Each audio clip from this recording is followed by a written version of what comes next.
Yeah, thanks to the organizers for giving me this opportunity. So I'll be talking on this bipartite Euler system for certain Galois representation. And it is a joint work with my PhD supervisor, Chandrakant Aribam. Okay, so let us introduce some notations. So E over Q defines an elliptic curve over Q, and N be the conductor of this elliptic curve. And P is a prime of good ordinary reduction, and such that P is greater or equals to 5. And TP denotes the take module attached to this elliptic curve E. And we know that given an elliptic curve over Q, there exists a Galois representation attached to that. So we define it rho E. And this rho E bar denotes the residual representation of rho E. And we assume K be an imaginary quadratic field satisfying some hypothesis. And K anticyclotomic denotes the anticyclotomic ZP extension of K.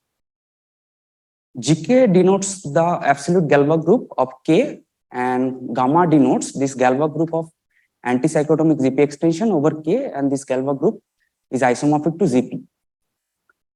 And lambda denotes the Iwasawa algebra of gamma over ZP. And by this map loc W, we means it's the localization map given by this restriction. Okay, so now we state the anticyclotic main conjecture of Iwasawa theory. To do that, let us define S be the compactified Selmer group, which is a subgroup of this first cohomology group, and X denotes the Pontryagin dual of the usual Selmer group. So the first statement of this conjecture says that this S and X both have lambda rank 1, and there exists a kappa 1 inside this compactified Selmer group S, such that this equality holds. It says that this characteristic polynomial of extortion is same as some constant times this characteristic polynomial of this quotient S, quotient out by lambda kappa 1. And the second statement of this main conjecture says that the lambda characteristic polynomial of some dual of some modified Selmer group is same as some suitable periodic L function as an ideal. Okay, so let us give us some motivation and history on this conjecture. So by definite, we means that its root number is +1, and indefinite means root number is -1. So if the residual representation rho E bar is surjective, then in the indefinite case, it has been proved by Howard in 2004, and he proved one divisibility of this main conjecture. And in the definite case, one divisibility has been proved by Bartolini and Darmo in 2005. So now, if this residual representation is irreducible, then in the indefinite and definite, both cases, it has been proved by this Burungale, Castella, and Chanhu in 2021 using the bipartite Euler system developed by Howard. So now the question comes, what happens if this residual representation is reducible? We already have seen in our earlier talks that it happens for only finitely many primes. So in the indefinite case, assuming some hypothesis, it has been proved by Castella, Grossi, Lee, Skinner, and also in another paper, Castella, Grossi, and Skinner. So now the question comes, what happens in the definite case? So we'll address that. So our main goal is to extend the work of Howard on bipartite Euler system, which was developed in the irreducible case. So we want to do it in the reducible case. As to do that, we have to define some notations first. So by this tuple A and M, we means A is an principal Artinian local ring and M be the maximal ideal of A. So this principal Artinian local ring can be thought of as a ring like this, Z quotient out by PKZ. And T denotes a free A module of rank 2 with a continuous GK action. So this T also can be thought of as a quotient of the state module. So if I take the PK quotient of the state module, so I get some module like this on this base ring. And L be an infinite set of primes in K satisfying some conditions, and those conditions are said like admissible condition as defined by Bartolini and Darmo.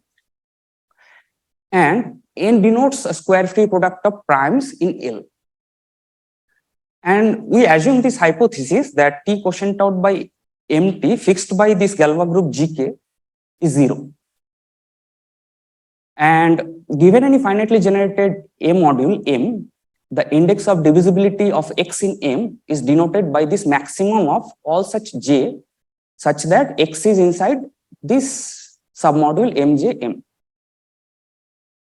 And suppose CVA non-zero cohomology class inside this first cohomology group. Then there exist infinitely many L inside this script L such that localization at L of C is non-zero. So this theorem, this is the key lemma of our work. Like, it has been proved by many authors in the irreducible case and also surjective case. So we try to prove this in the reducible case, and to do that, suppose as we are assuming that this residual representation is reducible. So in the semi-simplification of that, we assume that phi and psi be the two characters appearing in the semi-simplification. And we assume that if suppose phi is unramified at P, here we assume that phi square is not 1.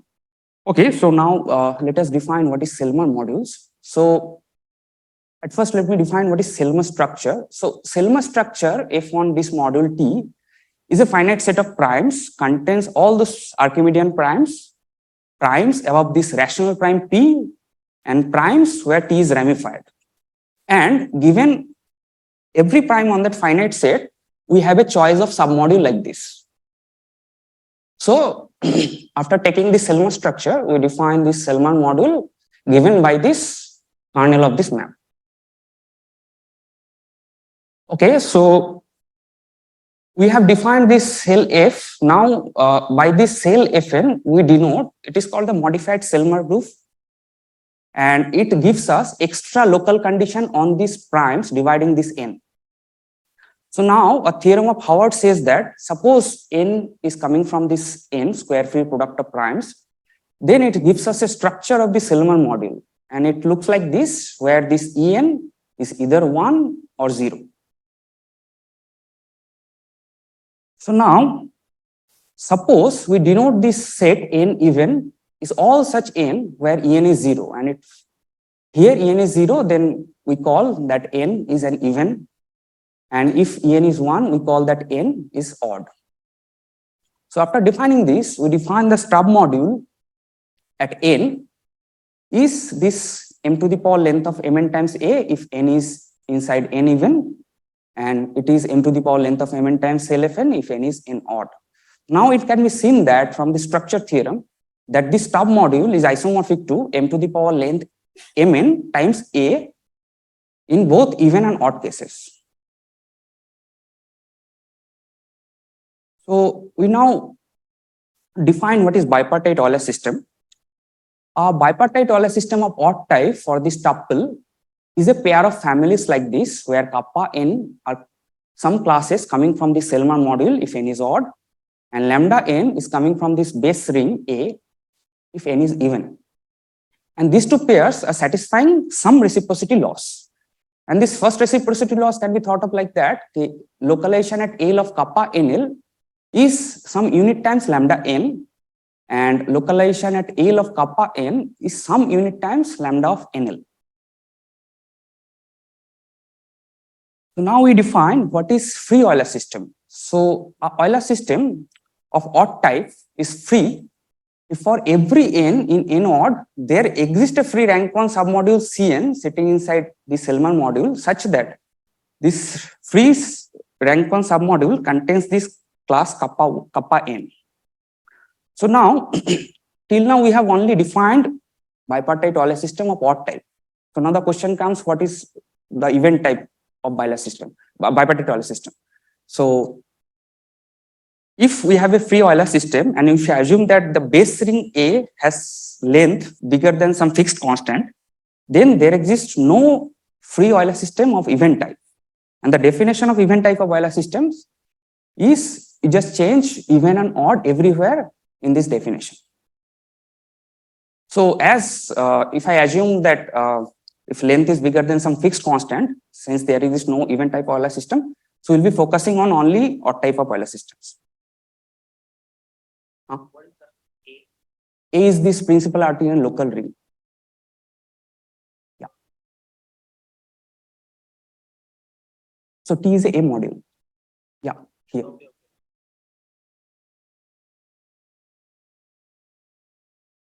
Okay, so now after defining this bipartite Euler system, this theorem gives us a length on this Selma module.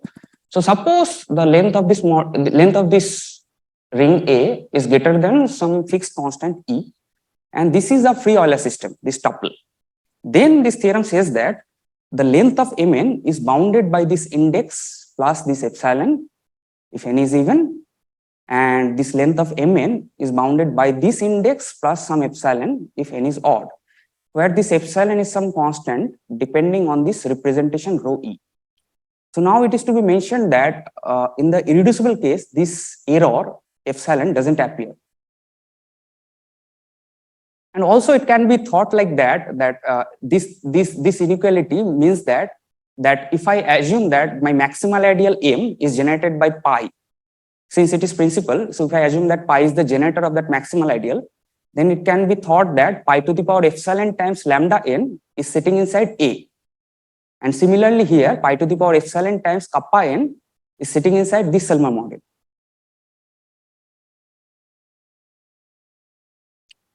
Okay, so now we define what is an Euler system sheaf. To define that, we have to define a graph.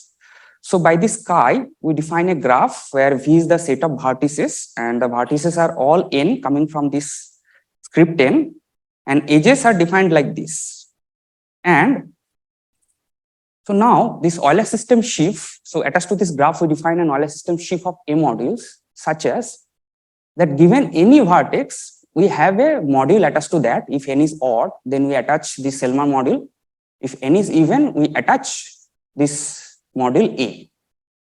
And at each vertex, we attach a module. So if n is odd, suppose, if n is odd, then we attach this first unidentified cohomology group. If n is even, we attach this first ordinary cohomology group. So now it can be seen in this picture. So this is a picture of this Euler system sheaf. So this is a graph. This is a vertex. This is another vertex. So this defines this edge connecting this vertex n and nl. I am assuming this n is odd. I can do it also for even. Since n is odd, so this another vertex, this next vertex is even. So attached to this vertex, as I am assuming that it is odd, we attach this Selma module cell Fn, and with this vertex, we attach this module A. And also with each edges, we have a module, and it is the first unidentified cohomology group. And it says that there exists a vertex to H map. So the map follows like this. There exists a map from this module to this module, and this is given by this localization map. And similarly, there exists a map from this to that, and that is an isomorphism. And similarly, vice versa, it happens like this. Okay, so now we defined this U with a minimal length of all this Mn coming in the structure of the Selma model, where n varies. So here one thing to be noted that in the irreducible case, this minimal length is 0. So now our main goal is to find some special kind of vertices in that graph. Those are called core vertices as defined by Majid Rubin and Howard. So now we call those vertices are actually to identify those core vertices, we have to first define what is universally trivial vertices.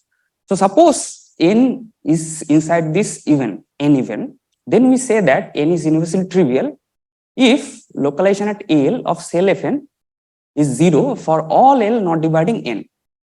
And suppose whenever for some L1, that localization at L1 of this Selma module is isomorphic to A, then this happens for all L2 not dividing n, and it continues like that. And similarly, we define universally trivial odd vertices. So now what is the importance of this definition? This universally trivial vertices are those vertices where the length of this, I have a Mn sitting inside the Selma model. So at each vertex, it stabilizes the length of Mn. So if I assume that this is my n, so there exists a Mn attached to that. So at each step, length of Mn is same as length of Mnl if n is a universally trivial vertex, and like this, it continues. Okay, so now after defining this universally trivial vertex, we show a theorem that suppose n and a be any two universally trivial vertex. It says that then the length of mn and length of ma are equal. And conversely says that suppose given any vertex, length of mn is minimal, that is u, then we can say that it is universally trivial. So now after defining this universally trivial vertex, we call a vertex n is absolute core if the length is minimal. So in this case, for this absolute core vertex, it can be seen that the stub module looks like m to the power u times a. So after using this definition of Euler system sheaf and these absolute core vertices, we show that if we take a subgraph from this graph consisting of all the core vertices, then that subgraph is path connected. And with the help of that path connectedness, we prove this rigidity theorem. And it says that suppose I have a tuple of free Euler system, then it says that there exists a delta such that for any n, this pi to the power epsilon time lambda n generates this module if n is even, and this pi to the power epsilon times kappa n generates this module if n is odd. Now, what is extra we are getting? So this theorem said that the pi to the power epsilon times lambda n is sitting inside A in the even case. And it says pi to the power epsilon times kappa n is sitting inside cell Fn. But this rigidity theorem precisely says what is the submodule this pi to the power epsilon, lambda n and kappa n are sitting inside. And these are precisely those submodules they are generating. So now we define Euler system over lambda. So as we have assumed that k is an imaginary quadratic, so we assume that epsilon be the quadratic character attached to this k. And this conductor n we factorize in such a way, it is n plus and n minus, where n plus consists of all the split primes in k and n minus contains all the inner primes in k. And given any n inside the script n, there exists a integer n such that this happens. So already we have seen in Professor Yan Wong's talk that this is called the Enna hypothesis. So now we define this set n definite is all such n where this condition happens, and n indefinite is all such n such that this condition is happening. So now this set can be compared with the previously defined set n even, and this can be compared with the previously defined set n odd. So now a bipartite Euler system over lambda is a pair like this. Kappa n are sitting inside this Sn. So this is a Selmer group where this n, this suffix n is giving us, it's actually the level has been increased by n. So this Sn are helping us to increase the level of the Selmer group. So this kappa n is sitting inside this Selmer group if n is inside this set n indefinite, and this lambda n are sitting inside this quotient if n is inside this n definite. And these two pairs are satisfying some reciprocity laws. So now here we have defined kappa. So now on this graph, these vertices are n, right? So I can think of like empty vertices are also sitting inside this graph. So that we denote by 1. So if I take kappa 1 and if I vary this k, then taking the projective limit, I can construct an element which I call kappa infinity, that is inside some Selmer group over lambda. And similarly here, if I taking the lambda 1 inside each k, and if I vary using the projective limit, then I get an element inside lambda, which I call lambda infinity. So now those are called distinguished element, and we assume that these two distinguished elements that we have defined, kappa infinity and lambda infinity, they are non-zero. So now if I assume they are non-zero, then we have this theorem, and it is called the main theorem of this bipartite Euler system theory. So suppose these distinguished elements are non-zero, then it says that the lambda rank of S and lambda rank of X are 0 in the definite case, and lambda rank of S and lambda rank of X are 1 in the indefinite case. And the second statement says that given any height 1 prime ideal inside lambda, we have this order inequality. So this is the order of this characteristic polynomial of lambda torsion part of X. And this is our distinguished element. So this inequality actually says that this characteristic polynomial is going to divide this lambda infinity. And similarly, this characteristic polynomial is going to divide this characteristic polynomial in the indefinite case. So this lambda infinity can be thought as something related to periodical function. So now the third condition says that suppose S is any natural number, and if for all t, this set contains an element which is non-zero inside this quotient, then this equality holds in these two. So now what is the importance of this theorem? Now it can be compared with this statement of this first and second main conjecture. So this inequality. So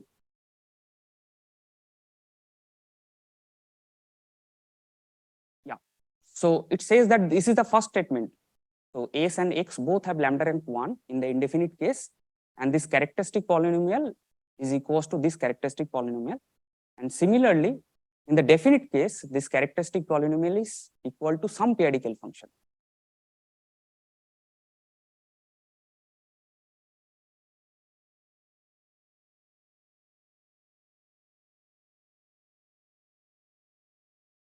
Thanks. It's a general graph. It's not directed, just a general graph. So I can move to any direction. From N to NL, NL to N, I can move.